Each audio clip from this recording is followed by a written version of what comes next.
आता आपण बघूयात विविध जिल्ह्यातल्या टॉप 9 बातम्या। राज्यभरात ज्येष्ठांसाठी महारेराची नवी नियमावली लागू। गृहनिर्माण प्रकल्पात इमारत संकल्पचित्र, जिने, लिफ्ट, रॅम्प अशा प्रत्यक्ष घटकांबाबत काळजी घेण्याचे निर्देश। सांगलीच्या शिराळा तालुक्यात मान्सूनपूर्व पावसाची हजेरी। काही ठिकाणी पत्र उडून गेल्यानं घरांचं नुकसान, तर अनेक ठिकाणी झाडं उन्मळून पडल्यानं वाहतूक ठप्प। सातारा जिल्ह्याच्या कराडमध्ये वादळी वाऱ्यासह झालेल्या पावसामुळे घरावरील पत्रे उडाले। अनेक ठिकाणी विजेचे खांब कोसळल्यानं वीज पुरवठा खंडित।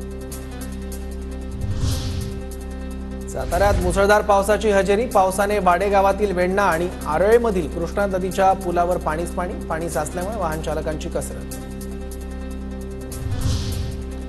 कोरेगावच्या आंबवडे फाटा परिसरात वादळी वाऱ्यासह पावसाची हजेरी। चारचाकीवर झाड कोसळल्याची आणि दुकानावरील पत्रे उडाल्याची घटना। सुदैवाने जीवितहानी नाही। छत्रपती संभाजीनगर जिल्ह्यात अवकाळी पावसाचा धुमाकूळ। बिडकीण शिवारात पपई पिकाचं नुकसान, फळ पिकांचं उन्हाळी पिकांनाही फटका।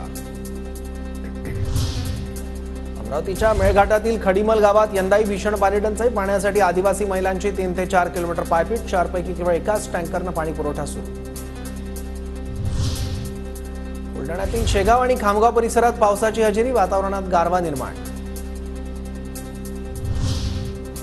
पावसाचा विदर्भातील मुक्काम आणखी 4-5 दिवस लांबण्याची शक्यता। या आठवड्यात मेघगर्जनेसह वादळी पावसाचा अंदाज। प्रादेशिक हवामान विभागाचा येलो अलर्ट।